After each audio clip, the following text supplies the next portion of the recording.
Welcome to The Hidden World of Women, a podcast brought to you by Women's Health and Wellbeing Services. My name is Emma and I'll be your host for today's episode. Today I'm joined by another fabulous woman. I'm joined by Ginger. Ginger enjoys pole dancing. She enjoys walking in nature, travelling. She's always wanted a chihuahua. Ginger has got experience working as a stripper, a tarot reader and a skimpy worker. And she works in the adult industry and is about to start studying law. So thanks so much for joining me today, Ginger. Thank you so much for having me. So I'm going to start by saying that any question that I have, there is no judgment layered in it at all. It is purely because I'm just really, really nosy. So... And that's what I love about the podcast. I get to ask questions that in polite company I would normally not, but because for the benefit of the podcast, I've got to ask. Is that okay? Yeah. Fantastic. So tell me a little bit about, so you started out working as a stripper and a tarot reader about 9 years ago? So I've been tarot reading just for a few years, but I started in the adult industry, about 9 years ago. How did you get started in that? Well, I was broke. I was living out of home and I wasn't speaking to my family. So the opportunity to move back home just wasn't there. And I was living with a partner who did not have a job either. I had just attempted to move to the UK. I got there and I realised that I really didn't want to live there at all. And then I came back home and I'd spent all of my savings travelling and trying it out. So I came home, I moved in with my partner at the time, and I was like, okay, well, what am I going to do?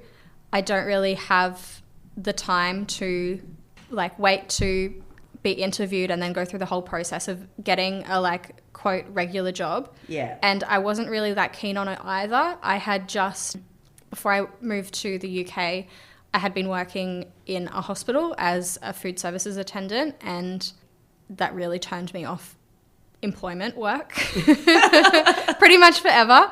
So I wasn't really keen to have a regular job and I didn't really have the time either. So I did a few bits and pieces to make money, and then I ended up just applying to a strip club I applied to all the clubs in Brisbane, and then I just worked at the first one that I got an interview at, and I walked in, I had my CV that they didn't even look at. Really? They weren't interested in your university qualifications? Not at all. Funny that. And I remember walking down the steps into the club, and the manager was there, and there was an I think they were interviewing people for bar staff positions at the same time as well. And there were two different applications, and he said, which job are you after? Were you coming to be a bartender or to be a dancer? And I was like, just whatever, really. And then he was like, okay. And then he threw the bartender application form off the bench, and he was like, don't worry about that. And I was like, what? Obviously now I realized that they would much rather have a dancer than a bartender, because Do you think it might be the dancers that gets people in the clubs rather than the drinks? Well, I mean, a lot of customers will say that they're just there to drink, but at the end of the day, they're not. There's a lot of places where you can buy drinks, right? Exactly, yeah. And sat me down, interviewed. I didn't do an audition or anything. He just said, you can start tonight if you want. And something told me not to. I was like, I'll come back tomorrow night. It was a Thursday night, and I'm really glad that I didn't, because I know clubs in Brisbane get really quiet during the week, especially in Fortitude Valley. And I know now that if I had worked the Thursday, I probably wouldn't have continued. But I worked the Friday, and I think I made $500 or something. And now, as an experienced dancer, that's not a lot of money to make on a Friday night. But at the time, I was like, oh my God, this is incredible. I've never made... That's a week's wage. Yeah. But keep in mind that this is before tax, before super, and we still we have to pay for sick leave and annual leave. So it's not But even so, that's a decent amount to make in one night, right? Yeah, for sure. And I suppose that at this time, my work-related expenses weren't really high. I wasn't really buying the same quality makeup that I do now. So I wasn't spending as much to work, and I wasn't getting my nails done or anything. So to me, that was a lot of money, and the profit margin was really high. So I came home and I was like, I'm definitely I'm in. I'm in, yeah, pretty much. There's so much to unpack just in that little intro. Firstly, I guess, and it's not related to what the topic that we're going to be talking about, but I love that you gave it a shot and you went to the UK and it wasn't right, so you came home again. Yeah, I got there and I realized that I'd had this big idea in my head of what I wanted it to be, and it didn't match up to that. And it just felt wrong. I just knew that I wasn't in the right place. And having more life experience now, because I have PTSD, I know that I often get like the urge to run away. And I realized then, and that's what I was doing at the time, and it wasn't really a sustainable thing. It was just like an impulsive thing that like my mental illness had gotten me to do. Yeah. But I guess something that we hear often is, well, I'd really quite like to go and live somewhere else, but what if I fail? Well, what if you fail? Like, come home again. Yeah. Yeah, and you weren't talking to your family, but you still could come home again. So, yeah. Like kind of the what's the worst that can happen type of thing. How did it feel like making so you went to uni, you kind of followed the stages to go and potentially have what you called a real job, and then you needed something, you kind of needed cash quick, right? Yeah, so I did a law degree, Bachelor of Fine Arts, which I suppose I don't even know if that's counted as a real job either. So I struggled a bit finding work in that sector, leaving uni. It was the year after the year after I graduated that I went to the UK. So 2015. And I'd pretty much only worked hospitality jobs up until then. Like I worked at McDonald's, I'd done Christmas casual things in retail, and then I worked at the hospital. And then the same thing that most of us do when we're teenagers. Yeah. Nothing hectic, but yeah, there weren't really many jobs available for me. And I also thought that I could find my chances of finding a writing job in the UK could be a little bit greater, but that didn't really work out either. So, yeah. So you came home. When you were kind of going, well, I need to eat and I need a roof over my head, so I'm going to need to find a way to make money. How did it feel making the choice to apply for a job in a strip club? I'm not sure. It wasn't really anything that I'd considered before. And then just one day I thought, like, what if I just do this for a few weeks or like a few months just while I get like my shit together, while I get everything sorted out? So my experience of it is only what I've seen in the movies. Mm-hmm. So how skeezy was the interview? Not too bad. It was pretty tame. To be honest, I don't really remember kind of been that bad any then. of it. Yeah. I think they just kind of asked me, have you done this before? There's not really a whole lot that you need to ask, really. It's not really an interview. It's more so like them giving you like a tour around the club and the rundown of what the industry's like. So I'd say it's more of like an orientation than an interview, because they're not really asking you too many questions. They don't really care. So what is that rundown of what the industry's like? It was just kind of like, so this is what you do. Like you sell dancers, you go on stage, but you don't need to worry about that just yet because you're new, which was a lie. It was like you go on stage. Also, it's completely different in every single club. So no matter where you're working, like you're going to have this run through. They're going to explain to you like what the stage roster is like, what to do with tips, and like where lap dancers are, how much you can charge for lap dancers. And yeah, I think it was just him explaining the industry and explaining ways that you can make more money, obviously, because that benefited the club, because it was a club that took a cut. Yeah. So he kind of told me bits and pieces, like always like ask for an extension on a booking, because you're going to make like, the goal is to be in the lap room as long as possible. You don't want to be out on the floor. Like it was just random things like that, trying to like run me through how to make as much money as possible. So you said that you were working as a dancer. Yeah.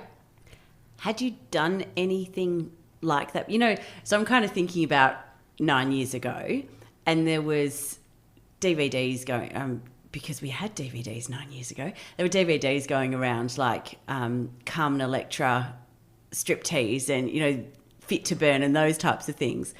had you done anything like that before? No. Absolutely nothing. I had danced in my bedroom. I had danced like in a nightclub, but I had never even danced in front of an audience or like anyone else, really. Even like when I was in school, I was in like the choir for school musicals and stuff like that. I hadn't like properly performed. And so it was a big challenge. It was very like... Like, how did you know what to do? Well, I did have one or two girls who kind of like ran me through a few like little like moves. But to be honest, I mean, I feel as though it's changed a little bit now when it comes to like the performance in the industry. But when I first started, it was more simple. You don't really have to like perform so much on like the pole. As long as you act sexy and like you move around the pole in a sensual way, you don't really need to do anything dramatic. But even that, I mean, at 20, that's still challenging. And to do that when you, like, your only performance has been in a school choir, to then start acting sexy on a pole in front of a group of strangers, that actually I think I might break out in hives thinking about that. So, like, where do you start? I don't know. I just like, to be honest, it's all a bit of a blur. Yeah. I just kind of like watched what everyone else was doing and just sort of copied that, just like moving slowly around the pole. And then I had someone like eventually teach me how to climb a pole. Yeah. Which I learned a few bits and pieces when I first started, and then I actually didn't do any pole for the first 7 years. And it's only been recently that I've actually been like dancing on the pole. You just find ways to like move slowly, and like it becomes more natural the longer you do it. Yeah. Because, I mean, there's nothing sexier than the bruises that you get from pole dancing. Yeah. They're horrible. Yes, they really are. So you got started, and I have to ask, how was it taking your clothes off in front of people? Oh my God. The first customer that I had, like, who booked me, it was actually a customer who normally booked the new girls, which, like, this customer was fine, but normally that's... Yeah, that doesn't seem like it. It seems like there's some alarm bells that should be going off there. It's normally a huge red flag if a customer goes for the new girls, because they know that they don't have boundaries set, and they know that they can get away with a little more because they're a bit more shy, and they haven't built that kind of resilience yet. And so, but this customer was great. Didn't have any issues, so I got really lucky there. He booked me for, I think, 10 minutes. And I remember standing in front of him, and he's sitting down, like, waiting for me to, like, take my clothes off. And I'm shaking so much that I can't even, like, touch I can't even grasp, like, my bikini top to take it off. And he's watching me, and he's like, it's fine. Like, just sit with me for 10 minutes. And let's have a chat. Yeah. Okay, he does sound like a good guy. Yeah.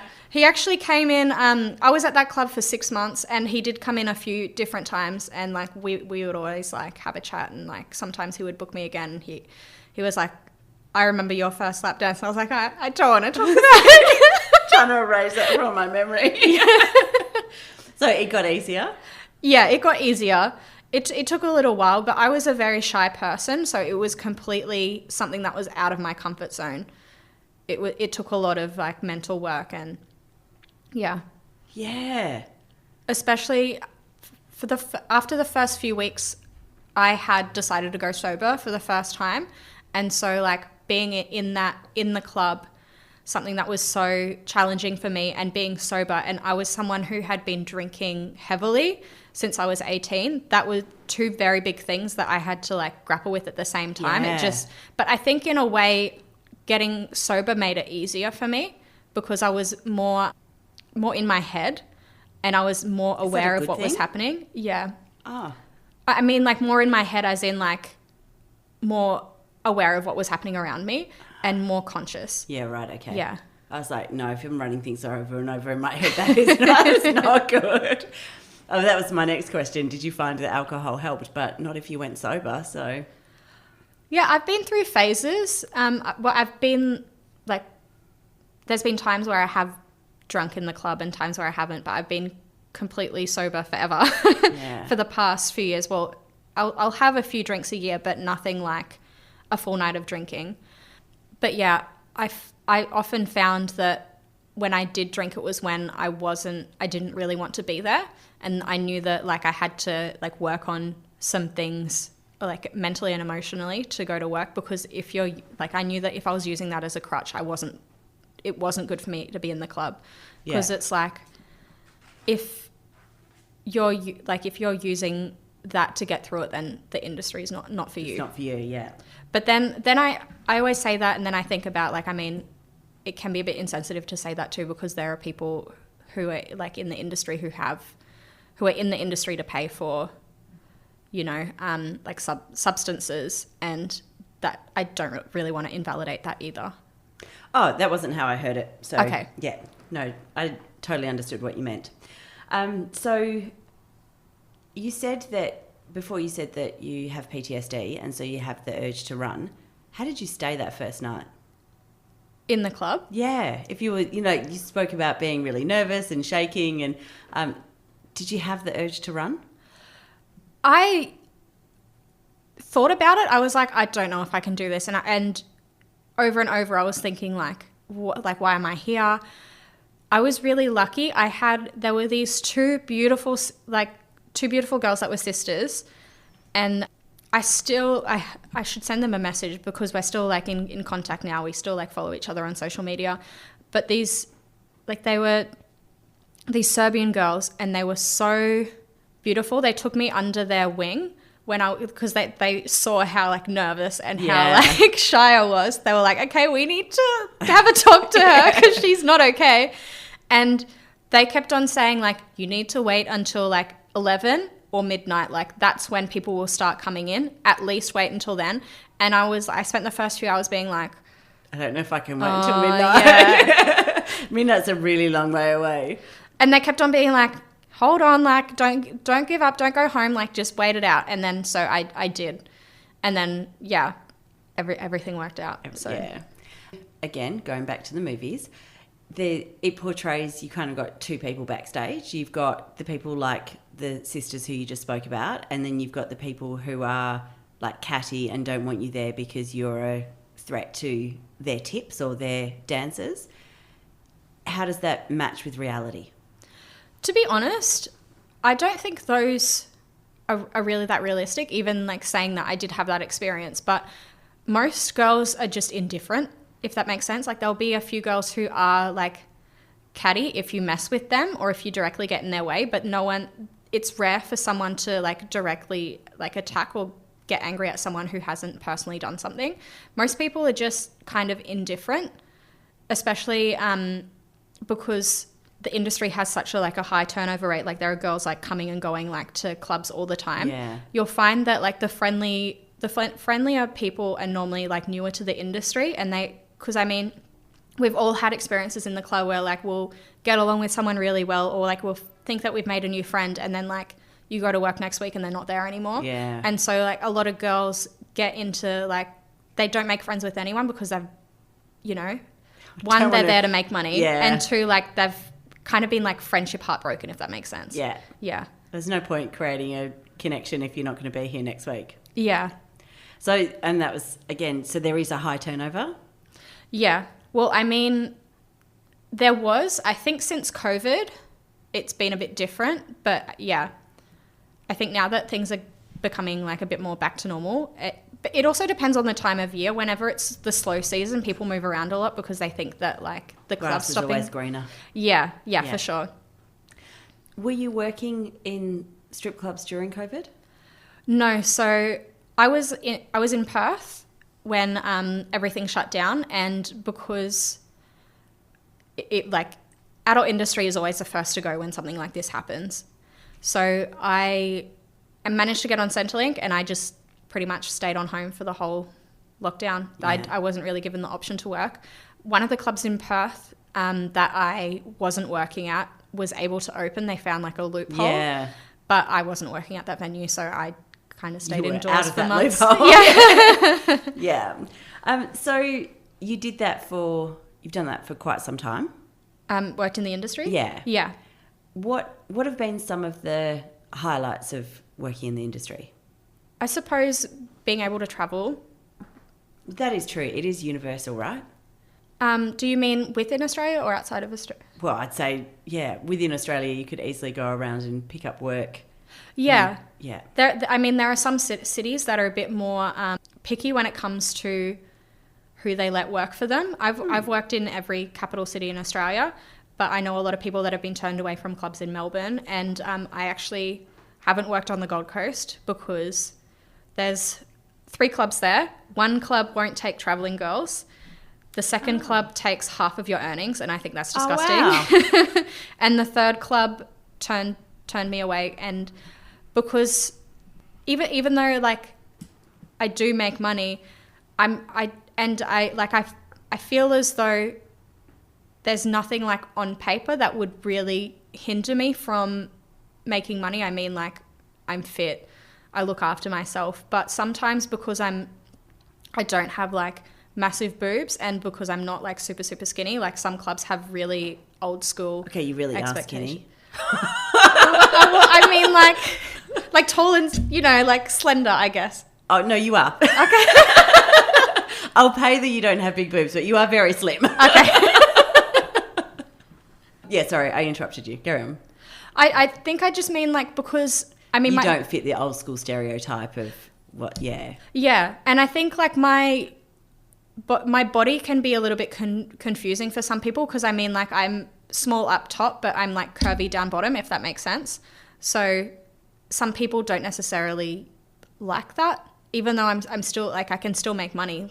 Like I remember after I worked at that club in Brisbane for 6 months, I moved to Melbourne and I lived in Melbourne for a few months, and then since I still had my working visa for the UK, I thought I might as well go to the UK and like work at the clubs there, see what it's like.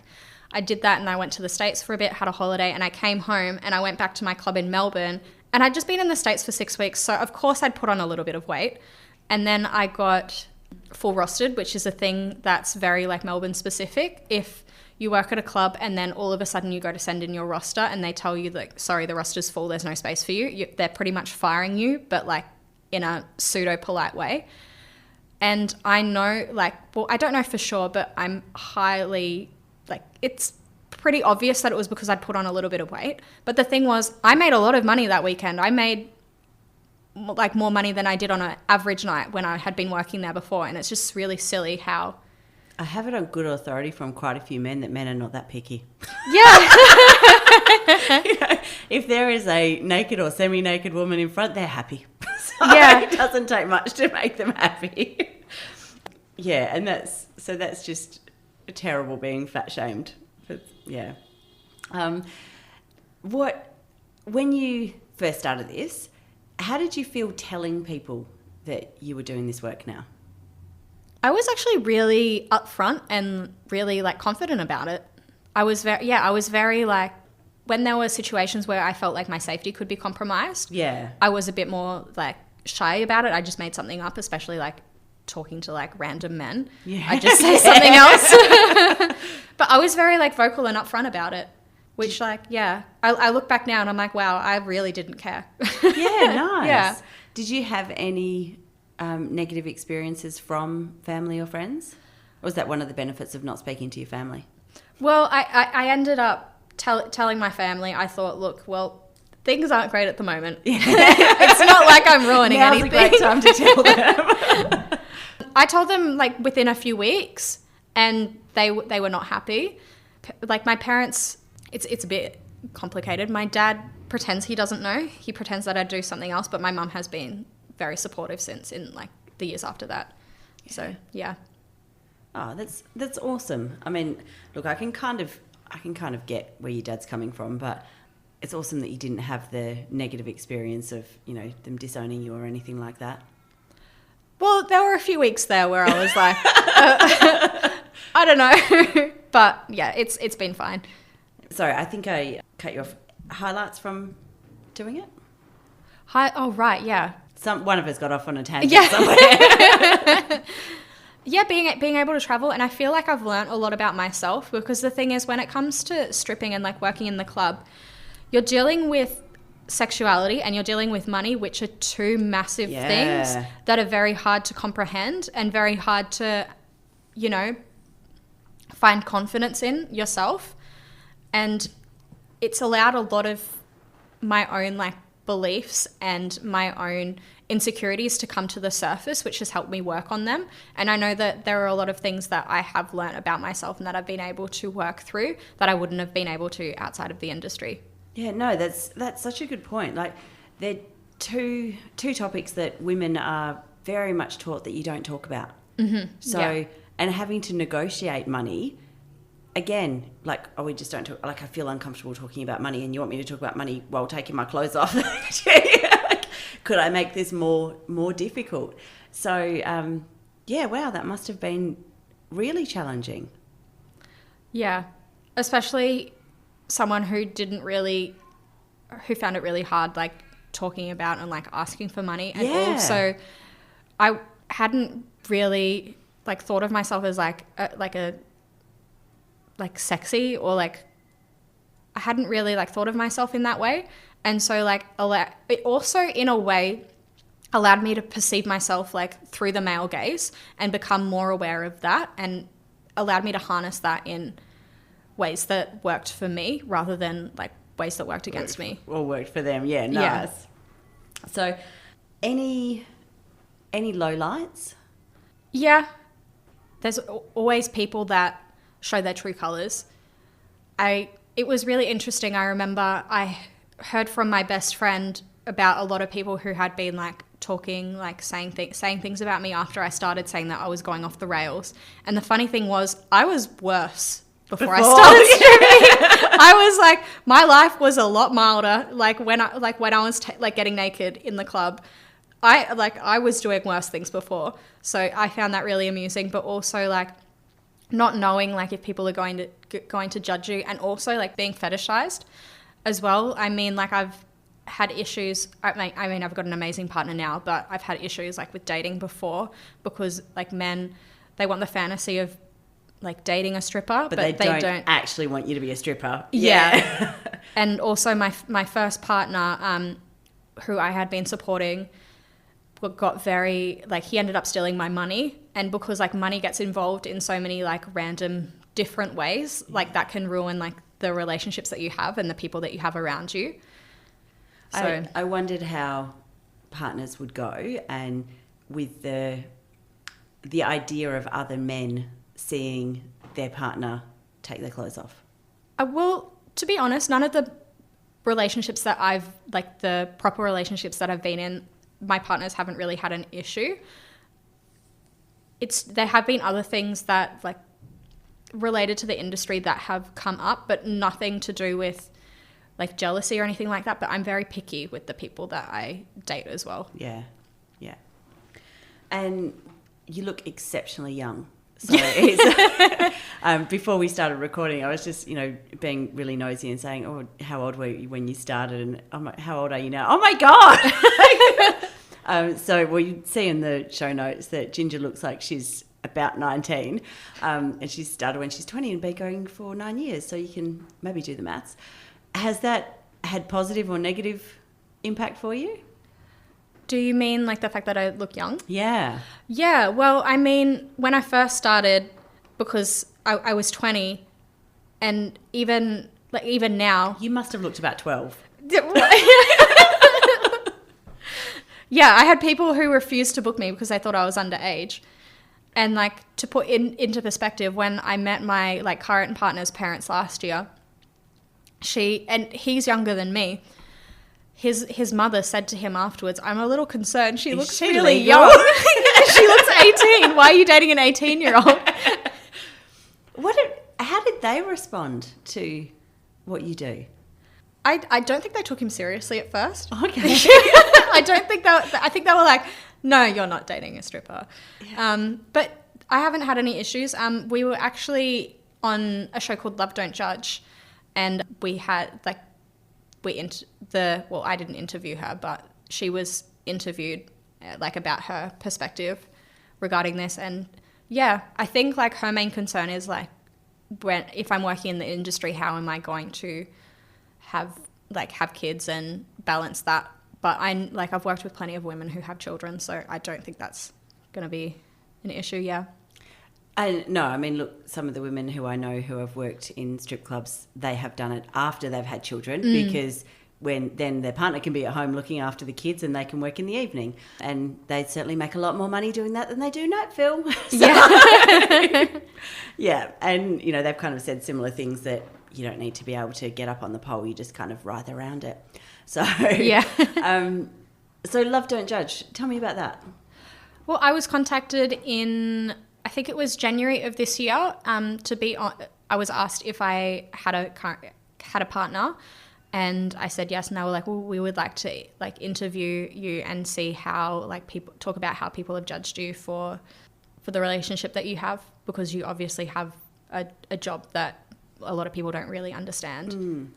And so with that, what are some of the common misconceptions that you would hear?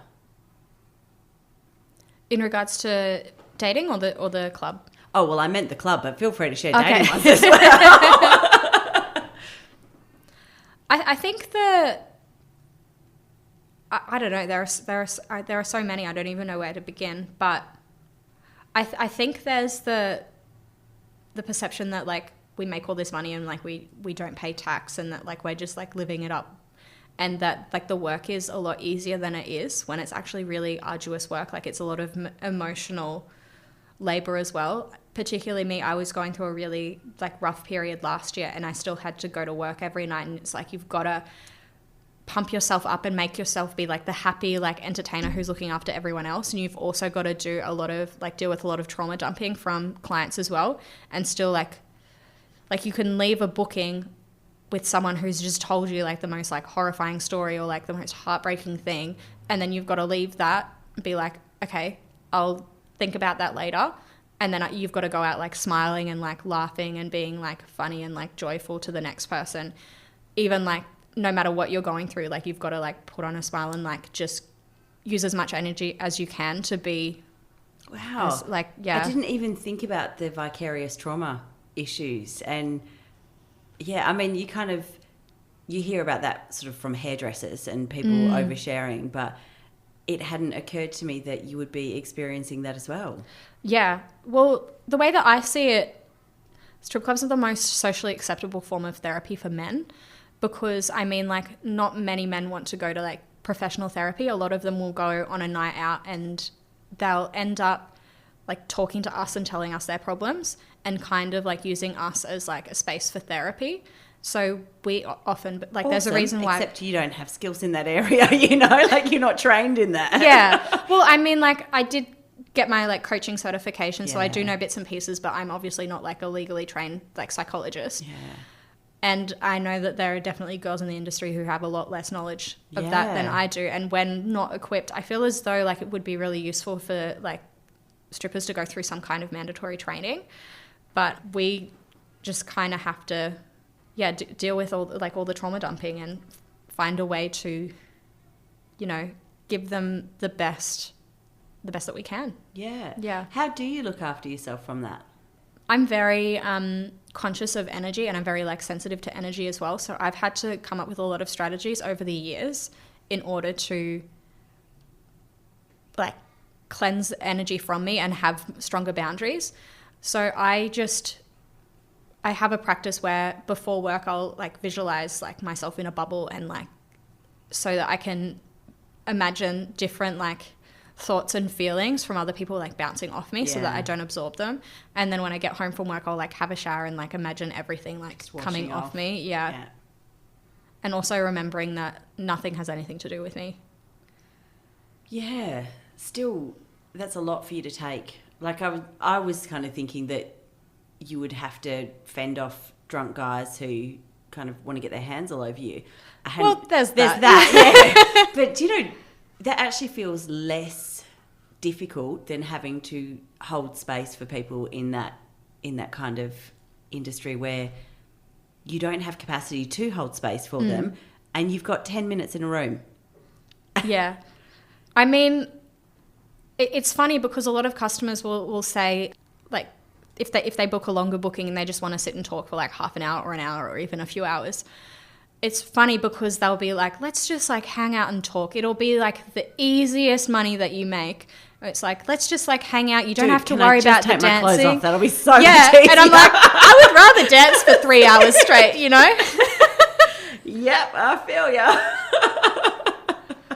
The easiest money you'll ever make. I don't know about that. And it's always like at the end of the night too, and you're like, I can't keep my eyes open and like smiling at you for that long. Yeah.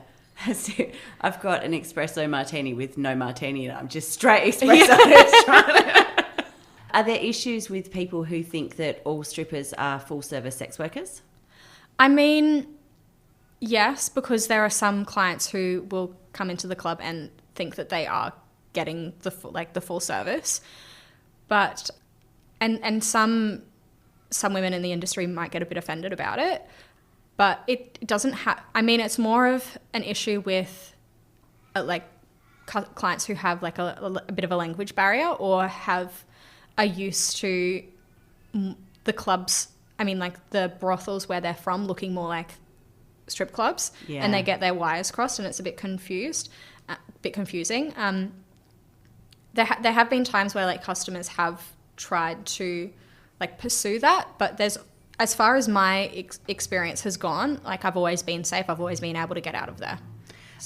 So with that, looking at your safety, when you're in rooms to give lap dances, is there like a bouncer in there with you, or like how do you make sure that you're safe? So it's different in every single state, which is really annoying.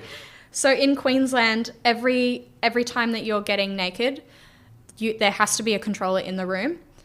So when someone buys a lap dance in Queensland, they go into this big room full of people giving lap dances, and there's someone in the corner or in the middle or like at some point who is watching over everyone. And even in Queensland, if you book a private room or like a champagne room or something like that, even if it's just you and the customer, there has to be someone watching. Yeah. That's just the way things legally work in Queensland. But other states, in Melbourne, everything's very like you're for your own. So like everything's like the customer will give you the cash directly, and then you will go to the room with the customer. In Perth, it depends which club you're at and which booking you do, but you're typically in there by yourself. And there'll normally be like wait staff like coming around and like security just like poking their head in every now and then.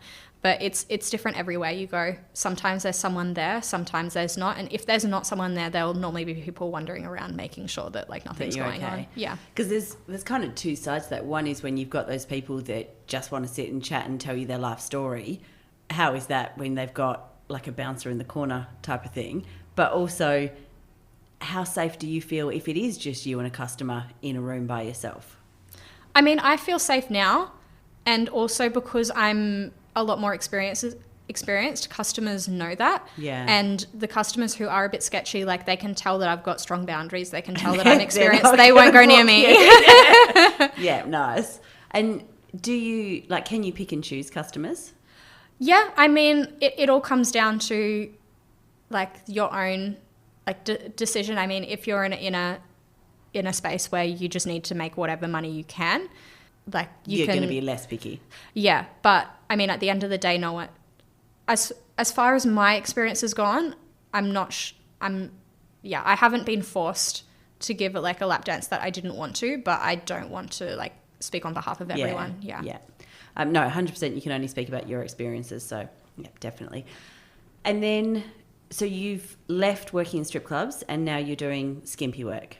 Yes. Well, I'm still working a little bit in the strip club here and there. Like sometimes I'll have like a regular or like a skimpy customer who wants to book me, and I'll go into the club just to do that booking. I'm very lucky with the club that I work at that they let me do that. Yeah.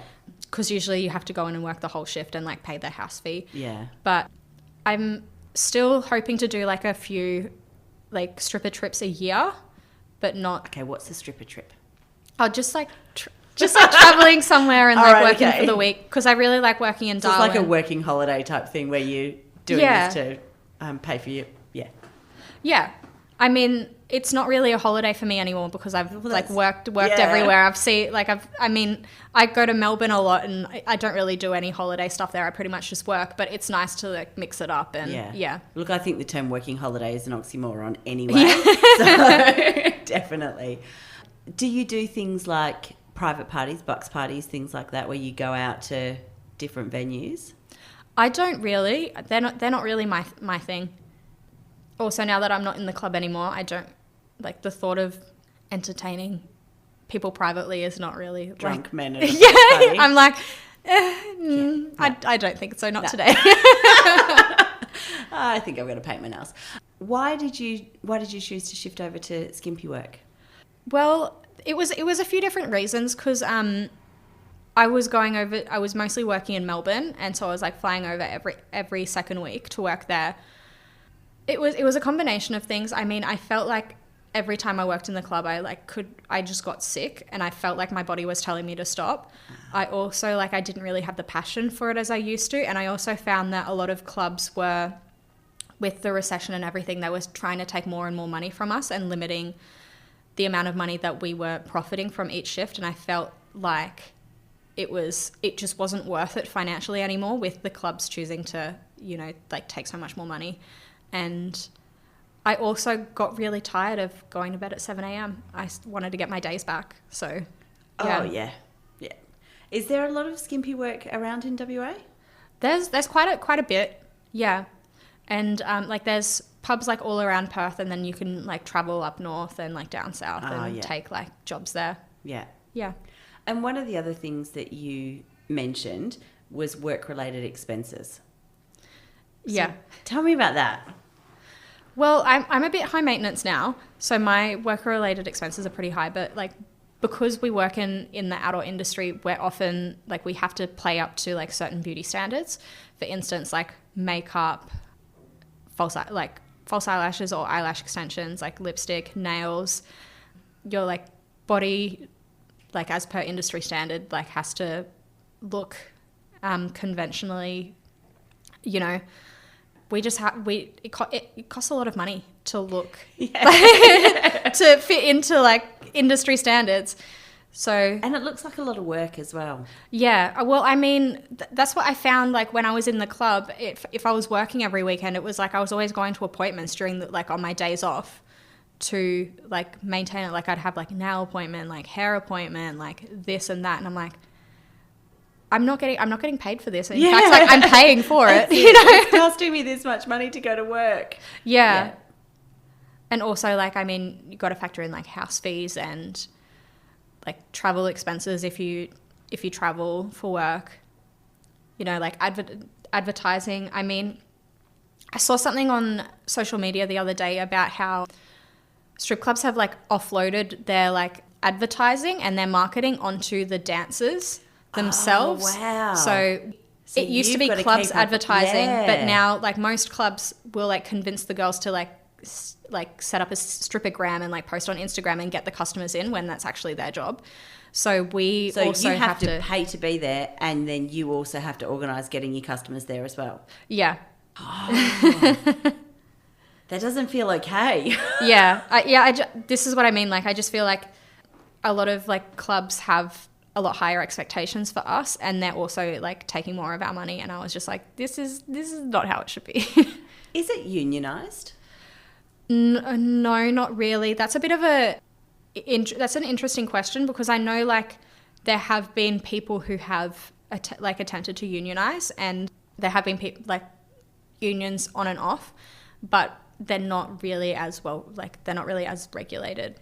Well, that's what I was wondering. You spoke about I think you said in Brisbane, where there's kind of stronger regulations around somebody has to be in the room with you at all time, that type of thing.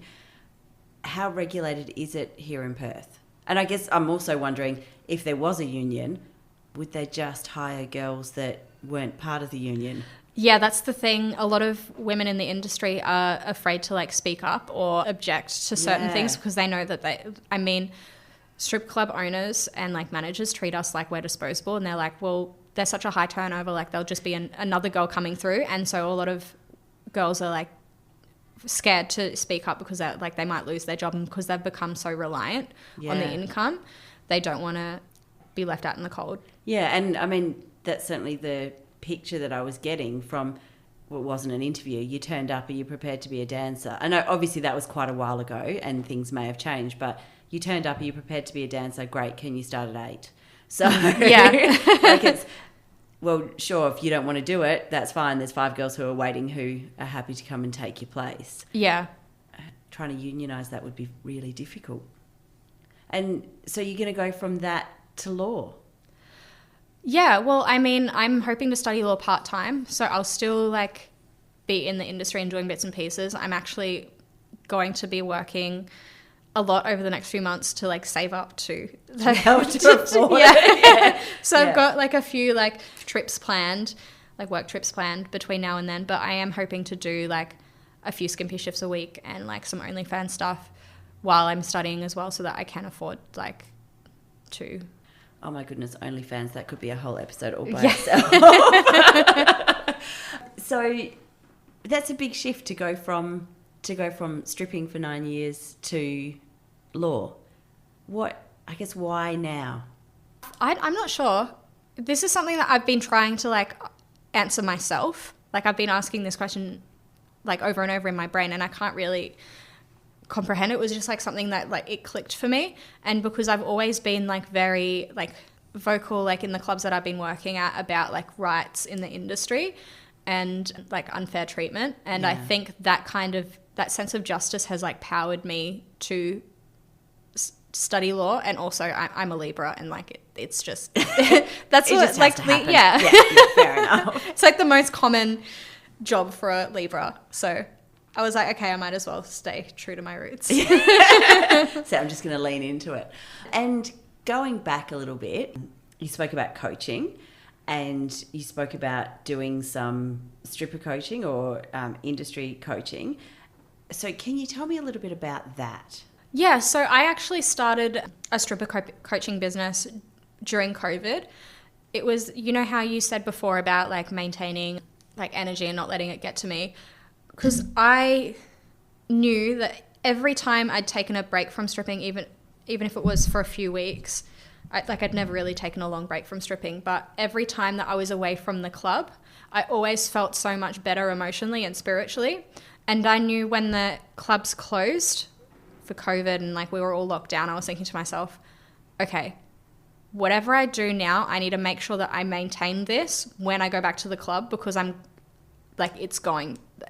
Yeah, I'm going to fall apart when I go back to work. So I ended up finding ways to, like, maintain a positive mindset and work through negative emotions and, like, negative energy. I think it was more of a personal mission for myself. And then I ended up creating, like, a little business out of it. And how does that go with the other people who were part of that?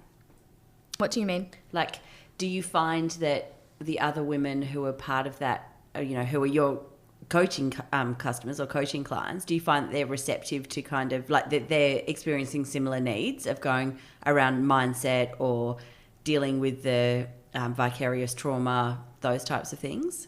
Yeah, but also at the same time, people also need to be willing to change on every level as well. I found that, like, I was helping some people and they weren't really integrating because there were some, like, subconscious things that they weren't willing to work through.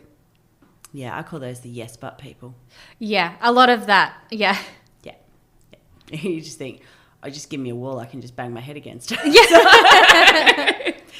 Is there an average amount of time that people, and I know that you kind of said that it's quite transient and people come and go. Is there an average amount of time that you think that the people would stay in the industry?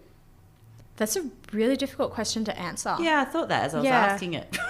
I feel like there's a lot less longevity these days because I feel like in my first few years of dancing, there were always there were always women at clubs who had been in the industry for over a decade, like 15, 20 years. Wow.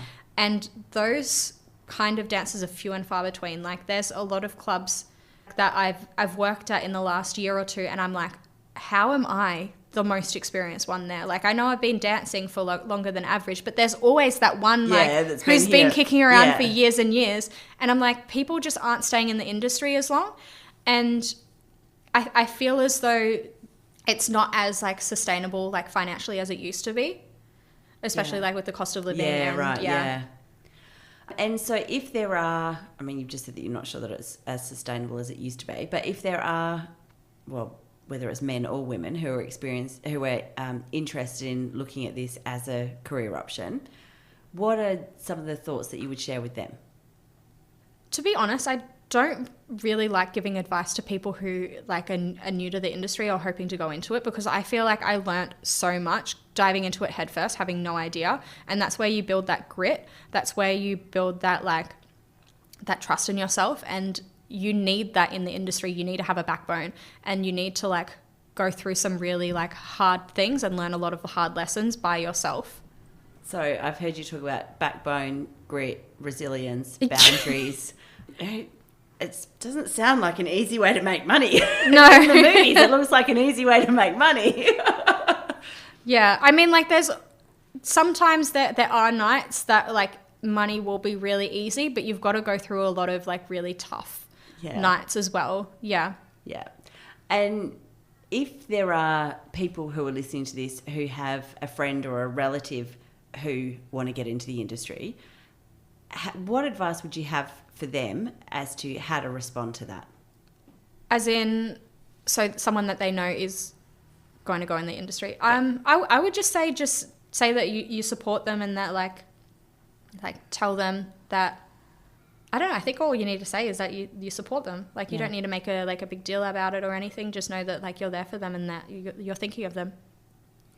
And is there anything else that we have sort of started talking about and then one of us has gone off on a tangent and we didn't get back to, that you want to add?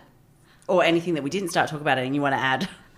I'm not sure. There's so much to talk about in the industry. Like, I've seen so much. What's kept you in it for 9 years?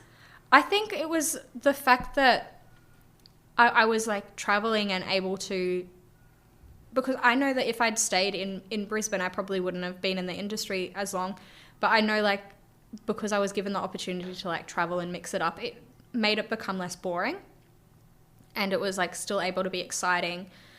It's very like once you're in it, like you get used to the lifestyle, and you get used to like the way that it is. And I'm not sure I'd ever get used to not going to bed until 7 o'clock in the morning. But I'll take your word for it. Well, the thing is, there used to be some clubs in Australia that would be open, that would do day shift. Yeah. And you could do like work there during the daytime. But since COVID, that's just hasn't really happened. Yeah. Has there been any other changes since COVID?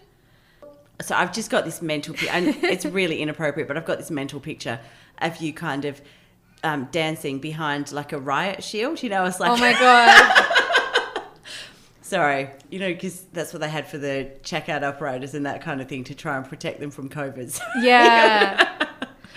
I'm sensing maybe not. We did have to wear masks. That was really annoying. Oh my goodness. That must have been very sexy. Yeah. But the thing was, like, lipstick.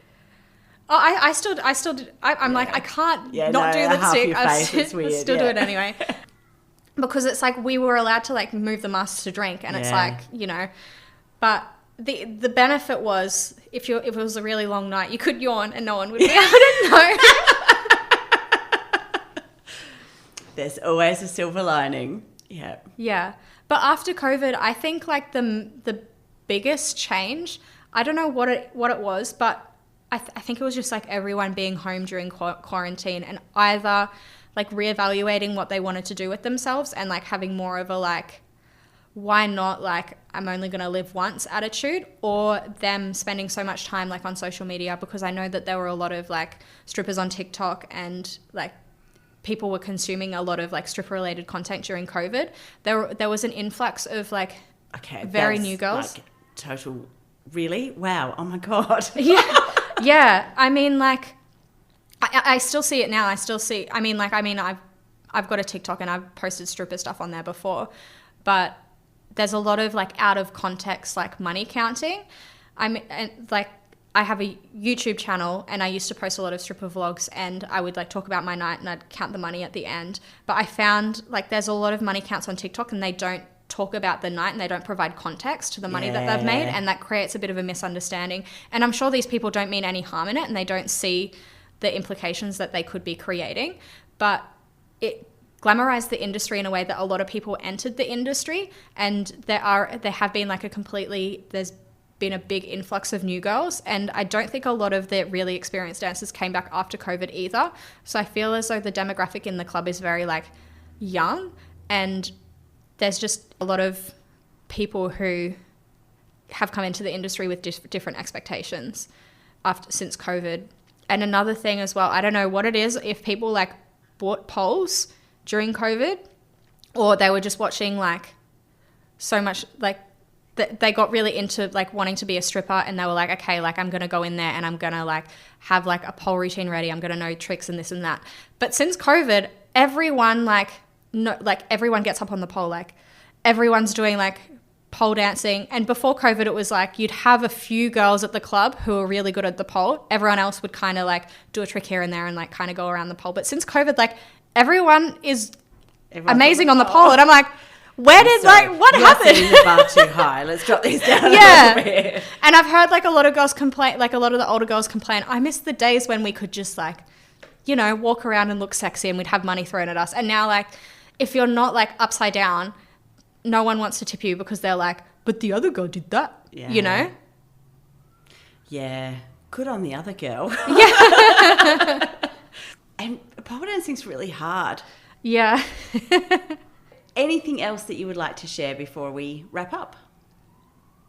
I think like don't hold yourself back from going after something, and like don't let society's like expectations deter you from like trying something out that you've been wanting to try, and don't like think about how like you could be perceived, because I mean if I had chickened out and thought like, oh, I don't know, like people could judge me, this and that, I know that like I would be in a very different position to how I am now. And sometimes you've got to risk things to get that reward. I guess what I've heard is that it's hard work. Like, yeah. Do you walk around in the massive heels as well? Yeah. Well, because I'm short. So I always have the 8 inches. They're actually not too bad. They're made for you to wear all night. They're not as uncomfortable as normal heels. Yeah. And in fact, when I wear normal heels, I'm like, no, thank you. Yeah. I want to take these off. Also, like, I mean, any shoes that you wear for like 8 hours, like your feet are going to get sore. And that's what I'm thinking. So you're 8 hours on your feet. Yeah. And also, which is physically taxing, but emotionally taxing as well. Yeah. And also totally messing with your circadian rhythm. Yeah. I have 3 children, and the thought of going back to no sleep just makes me want to cry. Oh, no. So it sounds, but my point is, it sounds hard. Yeah, it's not easy. There's a reason why we get paid what we do. Yeah.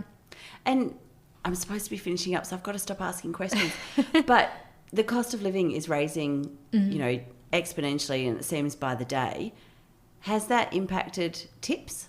That's actually a very interesting question. Something that I have noticed is that because of like inflation and the state of the economy, there are less regular like everyday people going to the club. But the people who do come and so like clubs are generally quieter, but the people who are coming in, because the rich are getting richer, they're spending more money.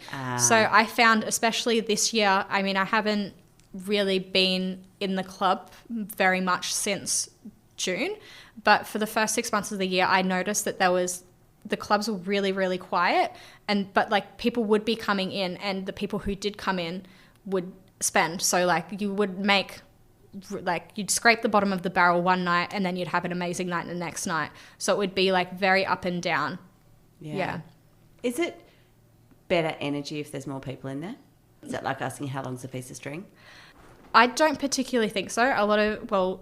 Strip club like managers are always trying to get as many people through the door as they want, but I think that's because they want to make money on the bar. Yeah. I don't really think it makes much of a difference. It's more quality over quantity. I mean, I've worked plenty of sporting events, and the amount of drunk men in the venue, like after a football game, has not like made the energy in the room any better. Yeah, you make a good point.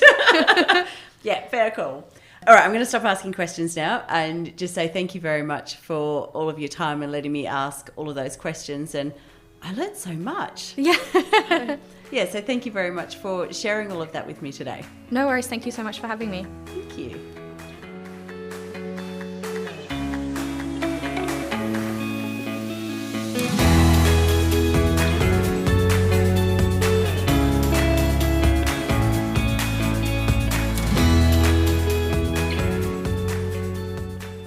Thank you for joining me for today's episode of A Hidden World of Women, a podcast brought to you by Women's Health and Wellbeing Services.